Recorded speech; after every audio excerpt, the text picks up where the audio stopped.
Um, so so why I'm here today and why Sumida as well asked me to come is, of course, on behalf of Mindvalley, because a lot of people have questions. So there is a Q&A, a lot of people of you sending questions, but as well to share a part of my story as an AIESECer for 6 years and how I evolved, and as well as a story of inspiration and how you can move forward as well in your journeys. Other than that, I'll be answering some questions that were sent in. So yeah, let's start.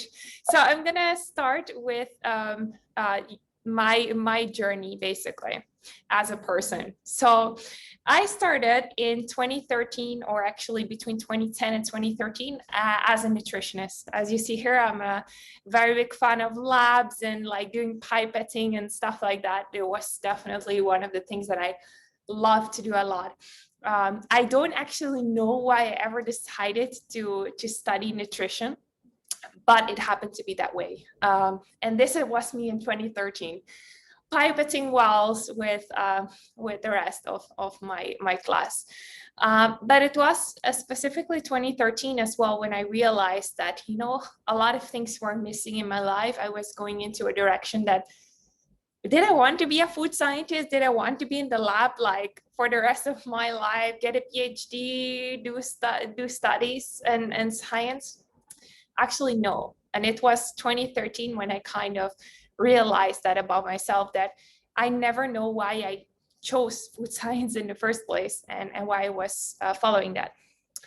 So then 2013 was a year where I was quite radical. I decided to quit one of my jobs, and I joined the social media team of my university. So that's the first time that I got into marketing. And the main reason why I loved marketing so much and comms so much is basically because, you know, you can know so much about science. We already know so much about what healthy foods are out there and what is great. However, people still eat like very bad because they just believe the social media, they just believe what they see on the TV. And that's why it was highly demotivating to keep going in science when we already know everything. People are not following it anyway because people look at what is marketed to them, what is communicated to them. And that's why I decided to go into social. So as you see here, I was a very fervent fan, specifically of Twitter. I was in this team from 2013 for 3 years, where basically my interest in marketing started. And I was 2 years as a member in this team, 1 year as a team leader of this beautiful team that you see here in the Netherlands. But at the same time, not only I decided at the exact same moment in 2013 to change, to pivot like my life, to quit my job and go for this job that was less paid, but more fun for me instead. Additionally, I joined AIESEC in 2013, which before that, I was not doing a lot of extracurricular activities, but I decided to join AIESEC. So for me, these were very massive jumps because it's not like my parents were the most excited for me to do so much other things than study, to be a nutritionist and a scientist. But hey, I just dropped everything and I started doing marketing, and then first jumping into AIESEC. So I joined AIESEC in 2013 in AIESEC, the Netherlands. You can see my cute LLC on the side, where I was also doing marketing in the OGX team. I was there for 2 years in my local community, and then I moved to MC in Denmark, where I was 16, 17. As you can see the pictures, my interns, my team, which was very fun. And I rounded off my experience with 2 years in as well supporting AIESEC Global Office. With the showcasing team, which many of you know, I was a part of 2018 and 2019. You might see a familiar face on one of the pictures because you see here, there's Sumida as well, who actually was my successor in the role. I was here as well doing digital marketing for global partners. So I was at the conference responsible for all the videos and things for partners, and Sumida took over from me after I left. And yeah, so in my 6 years experience of AIESEC, I was as well doing a lot of ICX and marketing. Basically, those are things I loved to do. So then after, I was in AIESEC for a while, and I was like, so what's next? You know, you cannot continue life just being in AIESEC. That's like not the way to go, you know, somewhere AIESEC has to end. And then actually I got into Mindvalley. So the conference you see, Sumila was my successor because I got an offer with Mindvalley, and I decided to take it and to move to Malaysia. And the reason I got this offer is actually because of I was showcasing in the previous conference. So that's how I met the HR team of Mindvalley, and as well I got to join because of that. So I thank a lot of my AIESEC experience to definitely where I am today. Then I joined Mindvalley in 2019. You can, as a product marketing specialist, as you can see, you might recognize some people on the picture on the left side, which was my batch of induction in my first day of Mindvalley. So some people from previous AI terms that joined exactly with me. And yeah, in that first year, I was responsible for launches in Mindvalley. I did 3 product launches, $4 million in revenue. And it's the 1 year, I think, that a lot in my life changed, where, you know, I finally started to look at other aspects of my life. Yeah, so I think one of the greatest things that I had when I joined Mindvalley is that Mindvalley from the start is really looking at, okay, how are we full humans, you know, not just focused as an AIESEC, you're focused on your career and your intellectual life. But in Mindvalley, one of the first things we did back then, especially since it was physically possible, we did a local summit for Livebook, one of the programs by Mindvalley. If you go to live.mindvalley.com, you can as well find out a bit more, but it's one of the products where really you look at all the aspects of your life. And then you start to realize, you know, okay, yeah, I'm really good at my work and at the project management, stakeholder management. I have great skills in that because of AIESEC, right? I just came out of 6 years of AIESEC. But then you realize, am I really the healthiest person on a day-to-day basis? Do I ever do like stillness, meditation? Who are also the connections that I have? Do I actually really feel connected with them? Yes or no? So once you start to look at all areas of your life, you start to realize that there's more to life than just working and intellectual life. And that's really how my life transformed massively. Specifically in 2019, when I started focusing more on my social category and on my spirituality. Specifically, those 2 categories are the ones I focus on. And I changed so massively that I don't even recognize myself, even though I know some people like Sumita from before, but she can probably advocate that 1 year later when I met her, I was already a very different person. So I changed a lot over time by looking more holistically at my life and not seeing work as one of the things. Actually, fun fact, when I joined my role, in my first week, I told my managers even like, look, I'm here to grow in other areas of life. I know this is a job, and I know you're expecting me to perform. I'll do that, but I'm not going to focus on that, because throughout my life, I was always really focused on overworking in AIESEC a lot. And that's why I was like, no, this time I really want to learn other things, like setting up random meetings with random people in the tech team and asking them personal questions, which was a very weird thing for me to do. So that as an example. So that was my first 1 year where I transformed massively. Like, as I said, I don't recognize myself. And after a few months, approximately 1 year in the team, I was promoted to head of the product launch, which is the head of the team. And I was leading a team of 10. I was doing 38 launches in 1 year, $20 million of revenue. As you can see, one of my favorite moments was getting New York Times bestseller. So we brought the Buddha and the Badass to become New York Times bestseller with my team. And as well, this year was voted 3rd most valuable employee in the company. So that's why 2020 was a really, really crazy year. And actually, the funniest part is that I started this role exactly in the week that all the lockdowns started. So basically the whole job that I applied for as head of product launch changed the moment I joined completely, because we were not possible to meet with people and etc. So it was a very challenging environment to lead this team through a time of COVID. But yeah, basically 1 year diving super deep into digital campaigns, revenue generation, funnel marketing, CRO, and all that kind of stuff. So it was a lot of fun, so and then after that 1 year, I learned so much. I worked very closely as well with the head of marketing, with vision as well. But after 1 year, I was like, I'm kind of kidding myself once again, because I was doing this role in an environment that was so high pressure and so crunched because of COVID, and a lot of the company relies as well on our team to perform.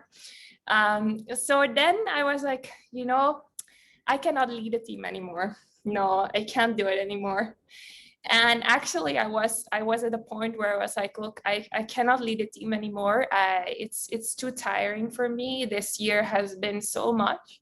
I want to, do my own thing for a while, not lead a team.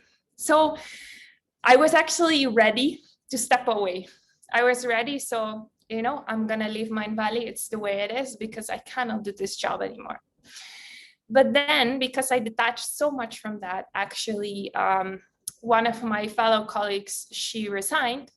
And then I was instead promoted to head of marketing operations, which is the role I do right now, where I'm the right hand from the head of marketing. I manage the whole 80 people marketing team.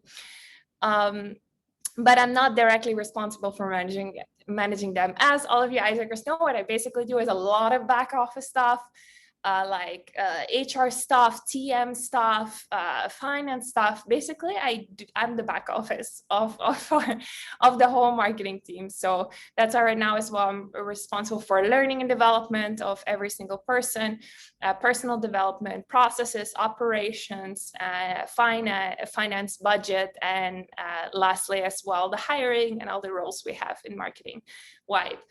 So that's where I am today. Very happy that, this manifested in a way, because as shared, I was ready to leave Mindvalley because I couldn't do my own thing and find my own pace. But I'm super grateful that somehow it appears. And I think that's also one of the main messages that I've been giving already along, is that the moments I really let go of, okay, it's not going to happen, it's fine, then actually my vision happened. So that's in general one key thing throughout all my messages. It was basically every time I had a vision, but I was never attached to how I got there, right? I just wanted to do marketing. How it's going to happen, I don't know. So yeah, and I was hired in Mindvalley with basically just some AI experience of marketing. I never studied it. As you know, I'm a nutritionist, so that's what I know. So yeah, that's a bit on my journey where I am today.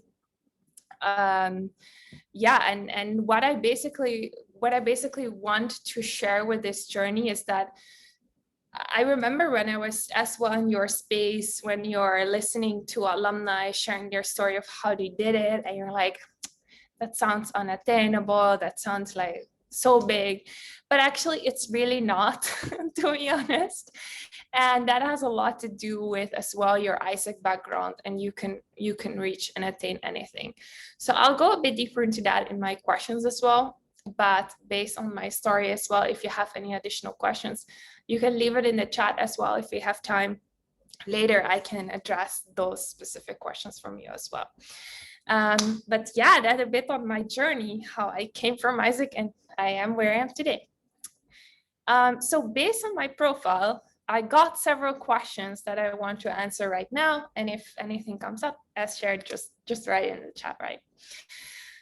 So the first question that I got several times is about the pandemic, about COVID, and how to adapt to it, right? So I think I really like this question because it very much connects to my personal story, right? As I shared earlier, I applied for a role. Then in the first week of my role, the lockdowns happened and basically everything turned around. So I think one of the best methods, and that's why Mindvalley actually doubled in growth. We doubled in growth over COVID times. And that's not because you would say, you have a relevant product or something like that. It's not related to that at all. It's based on our level of adaptability as well as the business model. So I think what is first important to think is, how can I run as a business and what do I need to do? Right? So first of all, what you need as a business is money as a first important revenue income, right? So that's why, for example, when the pandemic happened, what was Mindvalley's strategy as a company? So basically, we had so many people working in events, in physical events. I don't know if you know as well that Mindvalley has a lot of physical events. And there's about 20 of those people who basically had no job. They had nothing to do. There was no use for whatever they were doing. There's still no use for whatever they were doing. So how do we still make sure that we don't have to let go of anyone? We don't want to let go of anyone, right? Because we utterly care about every single person that we have. So what we did is, let's look at the business needs. What are the places that actually generate revenue? What actually are the places that keep us afloat? Which meant all the events team from today to tomorrow were like, here, marketing team, go use them somehow, So first approach was, we want to keep everyone safe, and we will put everyone in roles where we are ensuring an ROI, and we're ensuring that we keep afloat as a company overall. So in our case, that is putting people in the marketing team, because every person who works in a marketing team makes more money than they spend. So that's why I think that was one of our first approaches, and that's why you saw we adapted so quickly. So we looked first, how can we keep making revenue, and then how are we still relevant, right? So that's why pretty quickly as well, Mindvalley started looking at live events, live calls, which we never had before. So even looking what is the need of the customer right now, based on what is our mission, right? So of course, as Mindvalley, we also have a mission, but how do we get there? That can change. So that's basically, we were not afraid to make changes into how we operate. And that's as well an advice that I would give to AIESEC these days, is like, how can you still make money but not do exchanges? That's a question that I would definitely ask yourself. It's like, what is something you're good at? Okay, you can do live events. Can you charge this live events like $5 and just get 1,000 people to show up? So how can you still monetize certain things to get revenue coming in, and then put more people on that? So I'm not saying you shouldn't put people on anything, but let's put people where at least it keeps you afloat as an organization, and be creative in that area. So that is to answer the first question. The second question is as well very related to the current world situation, and is basically, how do you make a team work in a virtual world, which is very challenging, right? Specifically running a company over so many different time zones, like AIESEC in 500 time zones, or I don't know how many time zones. It's very challenging. And I would say what is one of the key things that helped us a lot is actually sit down and really plan super strictly on what are the time zones that we operate in as a team. Because my team as well, in the last 1 year, in the beginning, we had people in 4 time zones. I can tell you one thing in all honesty, no team can run properly in 4 time zones. Not if they are in the US, Europe, and in AP. It's not possible. Why am I saying that? You can run it, yes, of course, but is it as effective? There's always going to be people who need to do meetings at 2 a.m., 3 a.m., 4 a.m. if that doesn't fit their personality, this is never gonna work. The sustainability of the team is not gonna work. So first of all, you need to understand who are the profiles of your team, right? So maybe there's some people who love working at 6 a.m. or 5 a.m. I mean, we have these people in Mindvalley as well. They start working at 5 a.m. and they just finish at 2 p.m. Works, right? If that is what they like to do, then yes. Or people like to work late at night. But what we used to operate is, this is the hours that we have meetings, basically. So it's like a 4-hour block of meetings. And that is required to attend. It doesn't matter what time zone you're in. So even we didn't, at a certain point, we didn't onboard people anymore that were not able to comply with these 4 hours. So we would say even before, like, okay, these are the hours our team meetings operate in. You know, if you want to work until 2 a.m., then you can join the team. If you can't, then you can't. So that's as well, I know, that's as well a recommendation that I have, is to really look strict at that. Some people are fine to work at 9. Some people are fine to work at 5 a.m., but you really need to look at your meeting efficiency on that. So that's the first step, is really look what time zone are you going to operate in. The second thing is evaluating meetings in general. So there's this beautiful thing that's called recordings. There's this beautiful thing that in Mindvalley we use a lot, which is called Loom, where you can just record a 3-minute video. Hey guys, I've seen this. How does this work? Da, da, da. And then you send it to them, and then they can continue executing, right? So for example, with one of my team members, who was actually also a former AIESECer, but when I was doing his induction, I was sending, just during my day, just sending him Loom videos. And then during his day, he will work, and then he will ask me questions again after. So that's basically rapid communication and not waiting for a meeting to do something, because that's the biggest mistake. Is like, oh, let's wait for this meeting to do something. In a virtual world, and specifically within so many time zones, that's not the not the fastest and most effective way to work.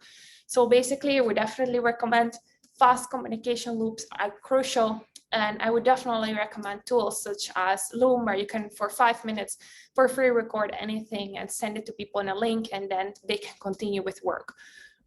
So yeah, those are my key tips for working in a virtual environment that have really helped my team perform much better and faster as well. The next question is, a lot of people ask this about after AIESEC, how do you find your path after AIESEC, and where to go?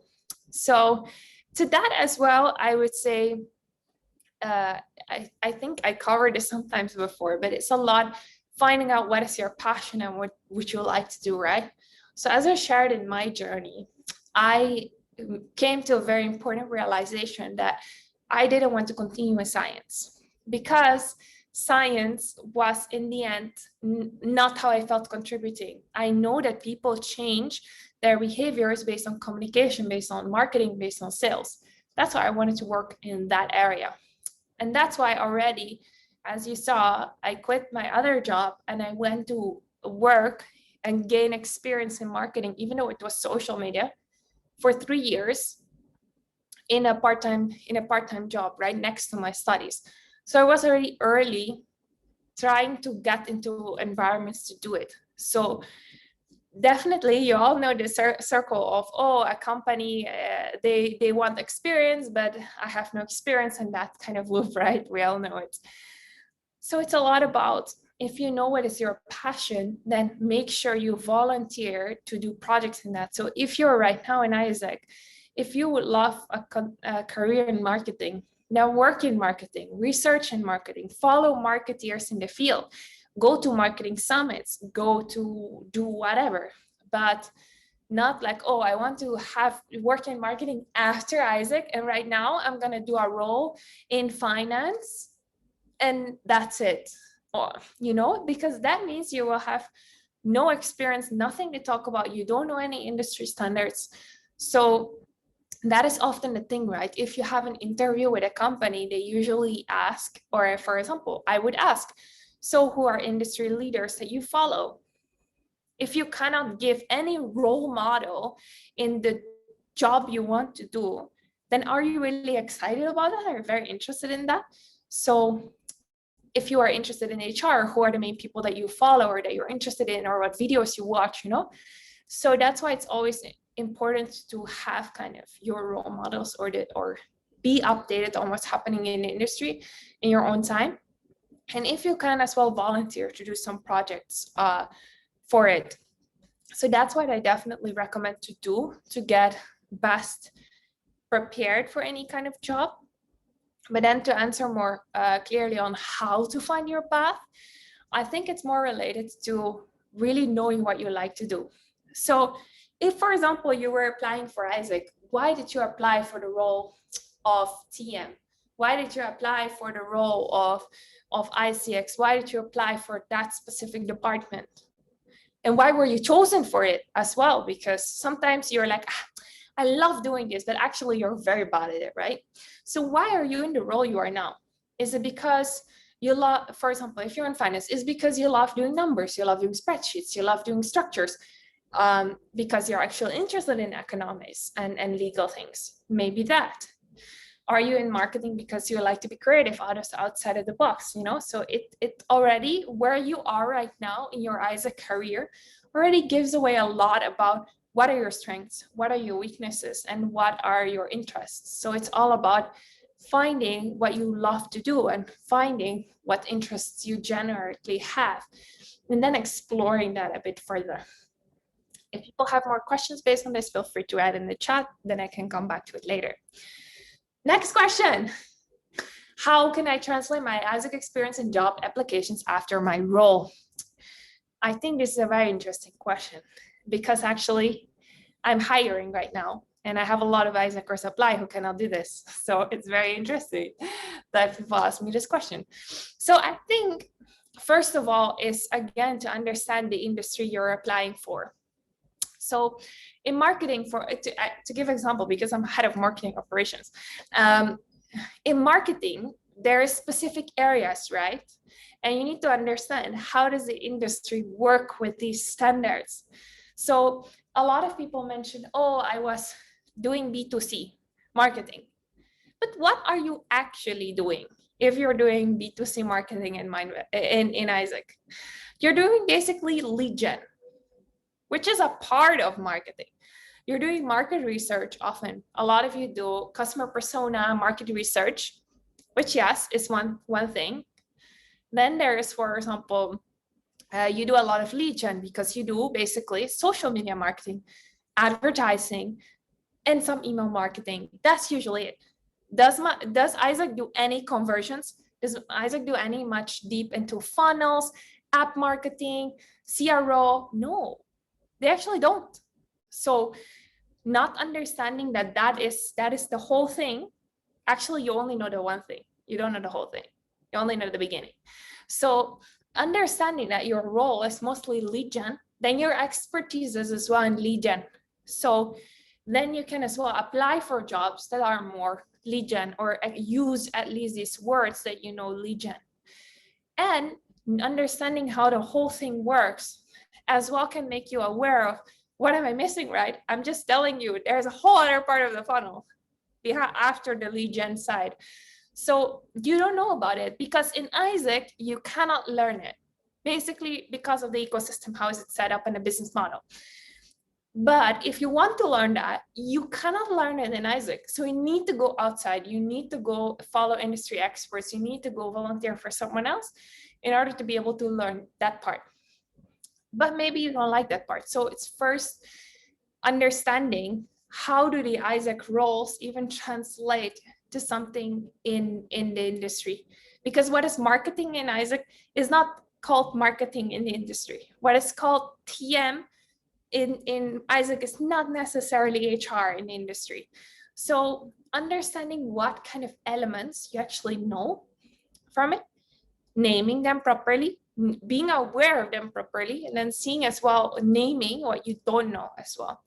and going deeper into that if you're interested in that. So I think that's a first mistake that I see happening a lot for a lot of people. And then as well, what is not highlighted is actually the things you know super well because of AIESEC, which is project management, stakeholder management, how to deal in a very high pressure, high adapting environment, how to work with people from other cultures, all these kind of things that are very AIESEC based that are usually not mentioned. Now, the thing is that if I do interviews, I already know, right, by default, because you know I was an AIESEC for 6 years. But if you would apply to other companies who actually have no clue what AIESEC is or they never heard from it, then it's definitely good to mention project management, stakeholder management, event management, like all these kind of things and examples of it as well, so that it's really clear that you have that experience. And actually, I tell you, it's very hard to train human skills like how to communicate, how to work with people, how to work in a structured way, how to make Google Sheets, how to make presentations. It's quite hard actually to find people in the industry. Sometimes you find geniuses in advertising, but they cannot communicate, they cannot do project management. And all AIESECers by default who are on MC level are already much better at that. So don't hide that away. So basically, don't hide away your soft skills, human skills side, but be very aware of what hard skills you actually know and you don't know. And then you can properly translate it on a resume and you properly know how to use it in job applications and what gaps you might have, so you might need to study a bit more on. Next question. What is the main things I learned from working in Mindvalley? Very nice. I really like this question. Again, as I told you before, I'm a different person between when I joined and right now. And as well, I see a lot of the same patterns in all the AIESECers I hired in my own team and how they are now. So I think what is the main thing is when I joined, for me, it was always super normal to overwork, to work a lot, to only focus on, oh, I want to learn and grow and saying yes to everything and taking ownership and responsibility for everything. But the main thing I learned from Mindvalley is that also you need to take time for yourself, because just working is also running away from your own life, basically. So often, actually, a lot of people, which including myself, are basically just working to cover up certain fears or cover up certain challenges we see in our own life. And then you just go to what is comfortable, which is basically working a lot. So you don't have to think about the one thing and don't have to deal with it. And you do something you're good at and you're confident about, which is great. So that is a very common behavior, I think. And that's basically what I got out of a lot, is like how to speak and to express about certain fears that I have, or reflect on certain fears that I have about the rest of my life. For example, my physical health, because I struggled with my physical health always a lot, was sick a lot. So, you know, these kind of things I was hiding away from by just working a lot, and that's what I'm good at. So, you know, you get the confidence, but as well, just working, it will never make me a fulfilled and happy person. So I think only the moment I started really focusing on my whole life, and as well, more importantly, other than you by yourself sitting at home, focusing on your life, like, okay, I need to learn better health, etc., as well as sharing and expressing an accountability. There are several of my colleagues, and I talk with them about the challenges that I have in my life. What are the things I need to grow in, so that they can keep me accountable as well. If I go off the rails, you know, or if I'm like, I get into my confident mode of doing a lot of work, which sometimes it happens, you know, if some bad things happen, I go back to old patterns and I just start working a lot again, because that's my pattern, right? So I think that's the main things I learned a lot from Mindvalley. It's like consciousness in my life overall, in all the areas, being very aware of what I do, what are my fears, what I need to work on, and being able to express it as well and grow with other people together. So those are the main things for sure. How to be more conscious person in everything I do. Okay, next question is a very marketing related question. And I love talking about marketing, guys. Should ask me more. So the next question is based on what are the key marketing skills that at least Mindvalley or the industry in general is looking for? So I think that what is a big shift that Mindvalley is going through, and a lot of companies out there, are two things. First thing being going deep into subscription. So most of the companies before were very transactional. So it's like, oh, you just buy one program and you're done, you know? But what about subscriptions like Spotify, like Netflix? This is basically what the whole industry is looking for, because you have more secure income. If a person subscribes and they're going to pay to you $100 each year, that's great, because you can rely on $100 each year instead of them paying you $100 one time, right? So subscription that's why it's for companies a lot of safe way to go, and as well as a very popular direction to go. So, right, you could even think, well, what about an AIESEC subscription, yearly subscription? You know, who knows? What could that look like?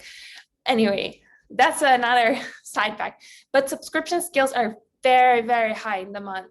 So it's like subscription marketing, retention marketing, knowing MRR or ARR, all these kind of things is very hard to find. Like, we have had roles open for a long time. We cannot fill them. So basically we just learn ourselves. So now we just, you know, for the last 1 year already, over a year, we just go and watch things, etc., because we just train ourselves to do it. But are we actually experts? No, we would have loved to hire more people with this expertise, but it's very hard to find, and it's a very popular trend. So if you ask me one thing, that. The second thing as well, which is as well what a lot of companies are looking into, and which is actually extremely challenging things to do, is as well to localize. So how do you have a product that is in English, but you want to have it specifically tailor-made for LATAM region, for AP region, and then in different languages and different sentiments, different kind of things, which is actually really hard. So, for example, we are always looking to hire I'm always looking for people who actually understand what is the cultural difference between marketing to US audience and marketing to LATAM audience. I like these kind of people are super valuable as well, who really understand what are the key marketing differences between different regions and how do you need to adjust the level of sophistication based on the markets you are targeting. And I think that's as well a very interesting skill that, again, it's hard to find people who already have experience with that or have done tests in that. Yeah, and the last thing I would say that Mindvalley at least is looking for, and that is the best leverage, I would say, industry-wide, is actually numbers. So the reason why in the beginning of this whole introduction, I was putting numbers of what I have done, 38 launches, $20 million, is because I can tell you that, because that is actually my results. I can as well tell you how I A/B tested certain videos against each other, how I A/B tested certain designs or copies against each other, and I know exactly what works, what doesn't work for certain things. So having actually numbers and data side of things, it's as well much harder to find. It's much easier to find people who have campaign or social media management skills. But do those social media managers actually act on data? Yes or no? Often it's like, oh, this looks cool. Oh, this video went viral. Yeah, but how many signups it brought? The other video brought many more signups. So why are we going with this when our key metric is signups, right? So understanding key metrics and being able to optimize for a key metric is very often as well missing, because a lot of people are more in the creative, the branding side of things, and people really understand data as well. It's harder to find. So those are the three things that I would say that I would love to see in people who apply. But yeah, I'm still on the hunt. So that, and then the next question is, what is my top secret marketing advice for AIESECers? I'm highlighting this question because actually in the last days, I was talking to one of my friends who was asking me advice for AIESEC in marketing based on the current situation, based on the current things. I'll tell you one secret why I believe AIESEC will have a very difficult time being very successful in marketing in general. And that's because to be very successful in marketing, you need two things, kind of.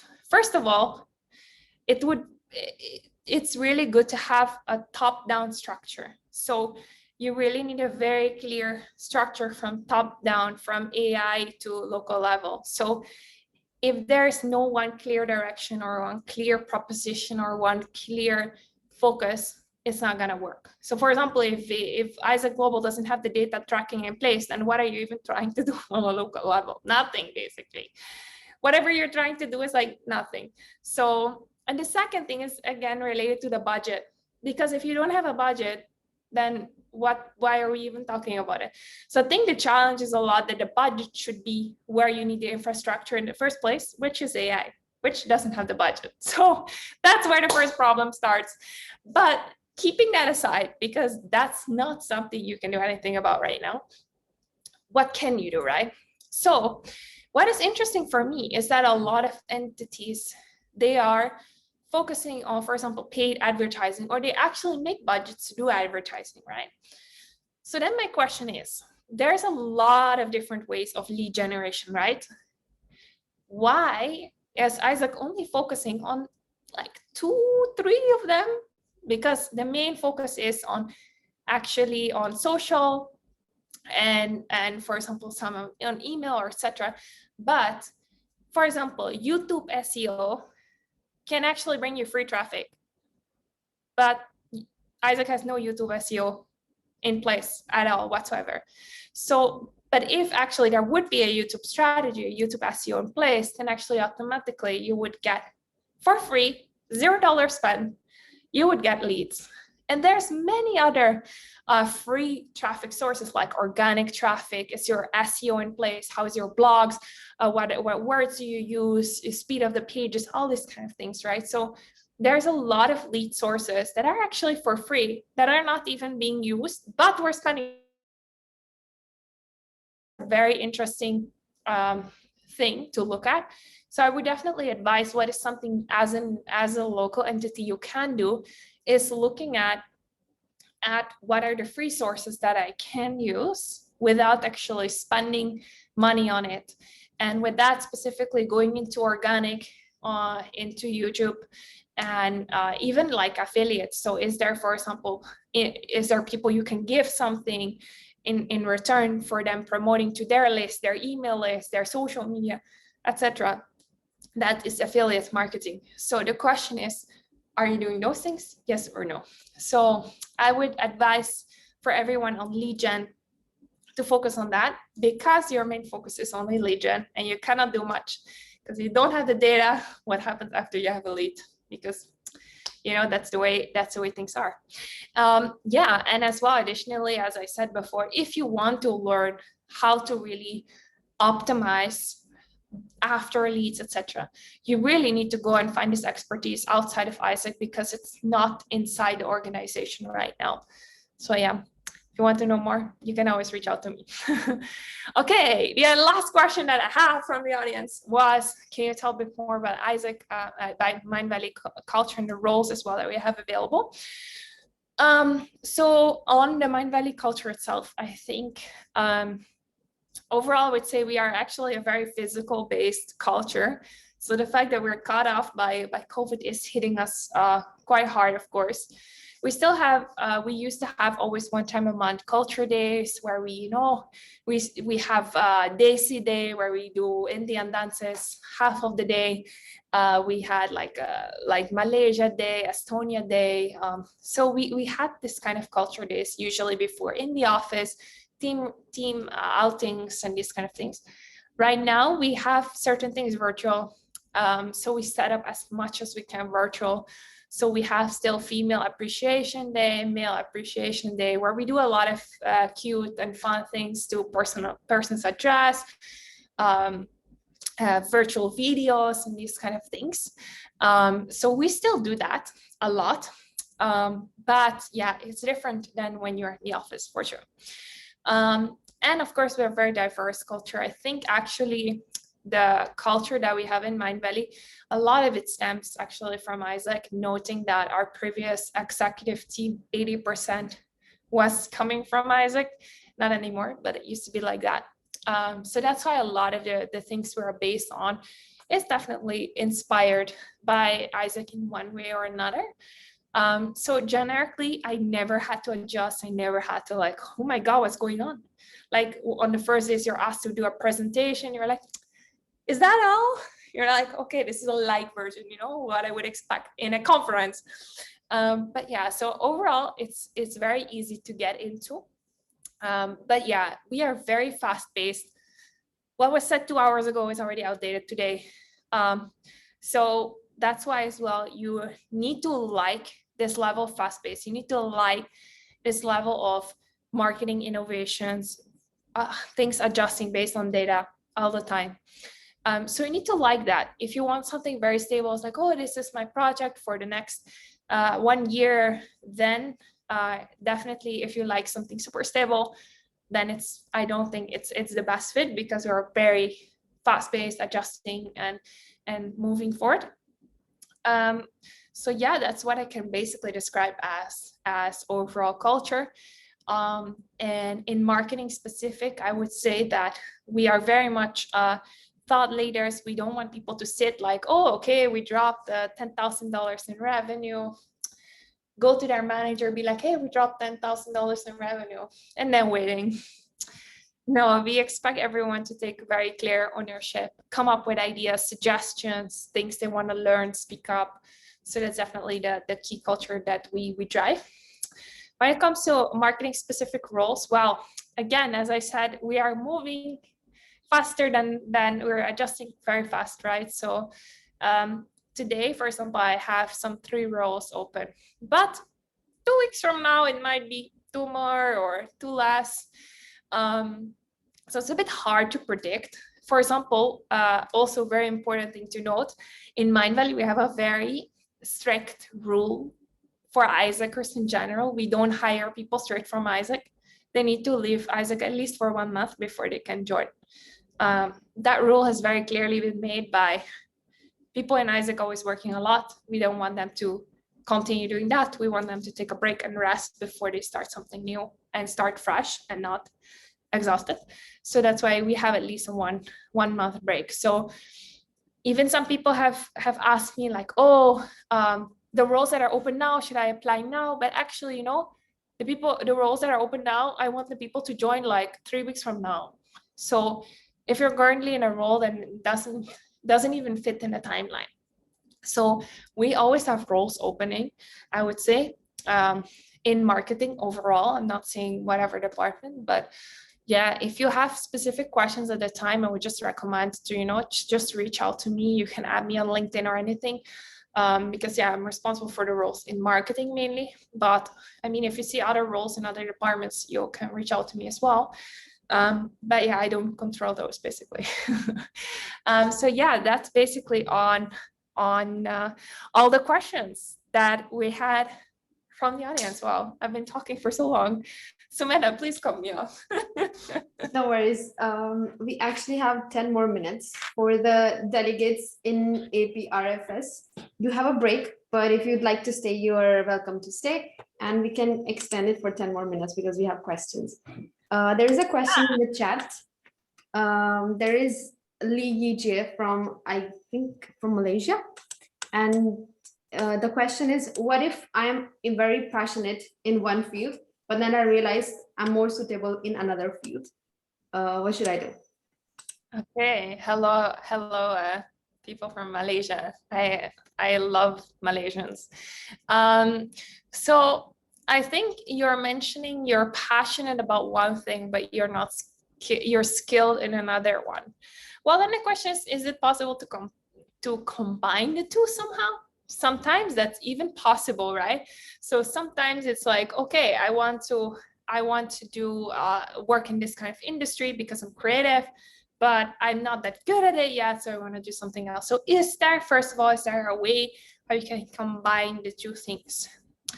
That would be my first question. The second thing is, if you're really passionate about this one thing and you know that that's the passion of your life, then you can ask yourself, okay, is that a sustainable way for me right now? Do I have the experience for that already? If the answer to that is no, it's not sustainable right now, I can't make money with it.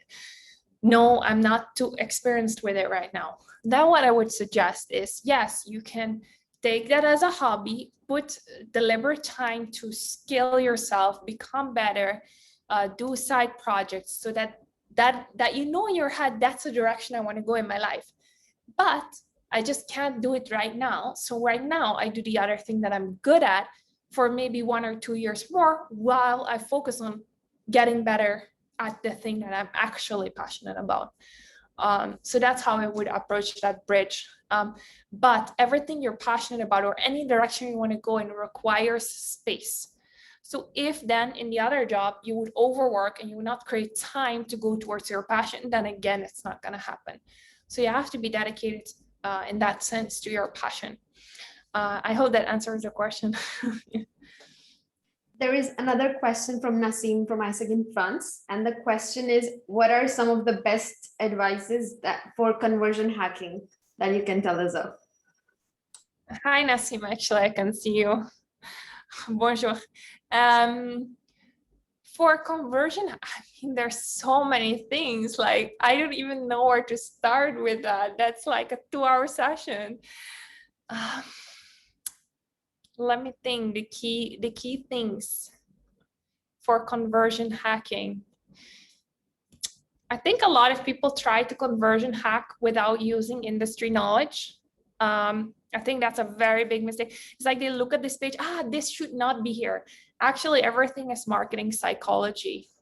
So actually understanding human psychology and marketing psychology in a deep way, and even knowing examples, like just sharing Neil Patel, whatever. So he has all the data of if you have an order menu or if you have a page, this is the colors, it should be based on science. This is the order, it should be based on science. This is the psychology of how people look at a page, where their eyes follow, etc. So a lot of people try to optimize based on their own intuition or logic. That's not based on science or data. So even in marketing, we use science and data to make suggestions and why it looks. So I guess that's the only key thing that I can share. The rest I would have to have much more time than this short time. Yeah, I love doing CRO, honestly. Thanks a lot for that. I have another question, but before that, because the question that we got would be great for like wrapping up the space. I have another question from my side, and I think it would be interesting for everyone to know as well. Since you're also directly involved in hiring, a lot of people, you're managing TM part of marketing. And a lot of people apply from AIESEC in your teams as well. What are some of the mistakes that AIESECers make in hiring processes that you've seen? I mean, I think I mentioned a few, but I think what as well for me, if people like, okay, I've been in AIESEC, right? So I know AIESEC. That's, I think a frequently made mistake is that they just continue talking in abbreviations and things that I'm like, I mean, I happen to know what you're talking about by coincidence. But for example, I've had interviews with my fellow manager at the time. He was MC in India, but that was in 2013 or some shit. So it's like you're expecting people who are people who were in AIESEC 7 years ago to understand what you're saying when you're talking about the IGV or something. No one gets that. So or EWA and that kind of stuff. I happen to know because I was in AIESEC 2 years ago and I'm still connected to the current AIESEC network, but majority of the people, they don't. So basically never talk in abbreviations, like ever, never, ever. And even if the person who is you're interviewing with, if it was me or if it was another person, you know, happens to have been an AIESEC, then at least you ask, you know, even abbreviations of MCP, MC, whatever, just don't do it unless you ask in the beginning.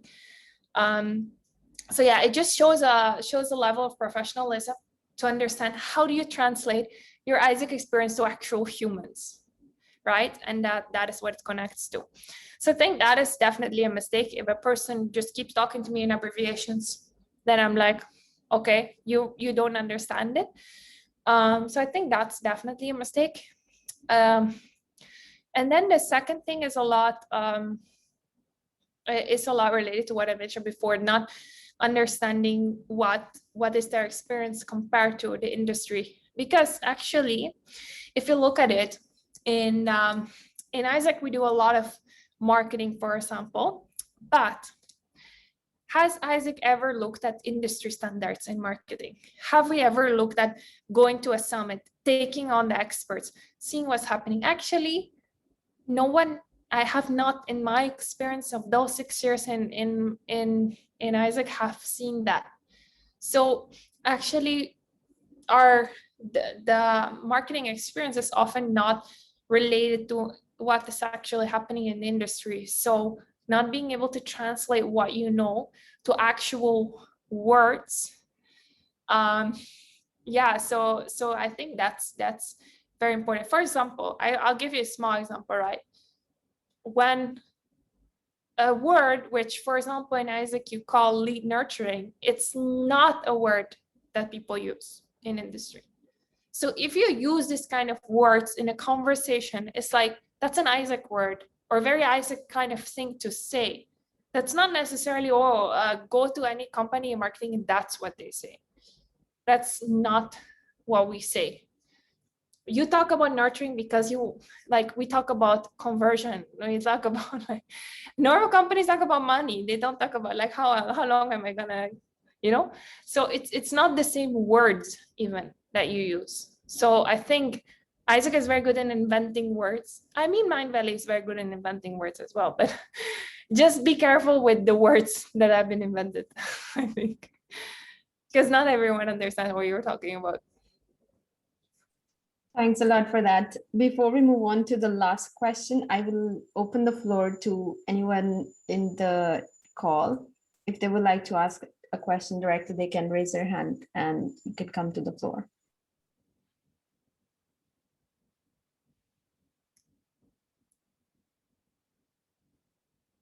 Okay.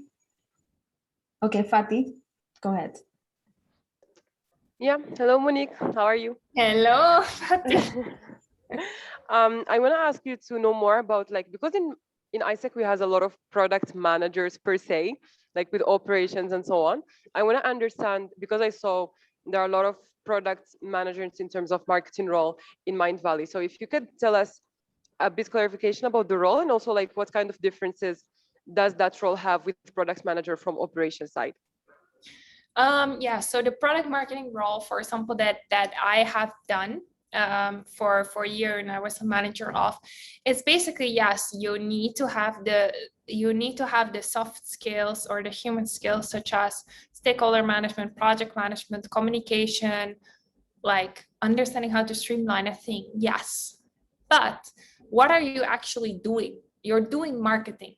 So basically, you need to give feedback to the design team, feedback to all the copywriters, feedback to all the social media team, feedback to video editors, feedback to literally anything on what the angle should be, what is right, what is wrong with whatever they are doing, what is a market positioning. So I think that's why I'm mentioning AIESECers for sure. All the AIESECers I've hired in this team are great at the stakeholder management and project management part. Like, I never even worried about that. It's like, okay, they can do that. But the challenge is that a lot of them, they don't have the right marketing background. So for us, it's always if we have too many people with marketing background and they don't know how to do project management, it becomes very hard. And because it's much harder to teach people like how to communicate, how to run a project, it's much harder because you need kind of experience and stuff. And that's why that's much harder to teach than some of the marketing things that we do. And that's why still I usually hired some AIESECers who at least have some experience in marketing, or at least more experience in marketing. But if you ask me, are they the perfect fits? No, because I still had to spend quite a lot of time on grooming them myself, based on the things I mentioned before, right? So not being able to translate marketing in the world compared to AIESEC. I mean, they're great people. I love them. Now they're performing amazingly right now. But yeah, it took me time to invest in them, right? And ideally, as a company, you're like, you don't want to invest 6 months to teach them. Ideally, you will want to invest 2 months, you know. But yeah, I mean, we know that from experience, it's much harder to the project management and communication skills in the end are much harder to teach. So that's why in the end, we still really like AIESECers for this kind of roles. But yeah, sometimes we just wish they had a bit more understanding of like marketing in the world, what's going Like on. a bit more preparation before the process, for example. Yeah, or just actual interest, right? So I think a lot of people, even who are MCVPs marketing, they're interested in marketing in AIESEC, right? But are they the ones attending free sessions? Are they the ones watching, for example, Tony Robbins, Dean Graziosi, Neil Patel, you know, like these kind of things? Are they doing that? I don't think so. So that's basically, yeah, what I mean with that. Thanks a Which lot. is not a bad thing, but yeah, if you ask me, if you want to stand out more, then following the industry in whatever role you want to apply for, it's definitely highly recommended to see what is the world outside. Because another thing that a lot of AIESECers don't understand is that AIESEC is a non-profit, basically. Normal companies, they need to make money. You cannot afford not to make money. And that's why it's so different to work in a nonprofit versus a company that's actually needs to survive and needs to make more revenue year on year. So that's why I definitely recommend to follow industry, because that's why AIESEC is so different as well. Thank you, Monique, for that. Thank you so much. We will take one last question, which is, okay. Yes, Aladdin from Denmark. If you'd like to say the same question. Hello again, Aladdin. Hello again, Monique. Actually, no, I have another question as well. So you have been talking about the differences between AIESEC and the corporate world, or the world in general. So I wanna ask you right now the opposite. So what's the similarity between AIESEC and the corporate world? I think the similarities are a lot in the fact that, you know, you need to run the show. Like in AIESEC, no matter what happens, and these are things actually industry-wide people are impressed with. For example, how can you move a whole conference in 1 week time, right? AIESEC has done that. Global conferences move them in 2 weeks time from one country to another country.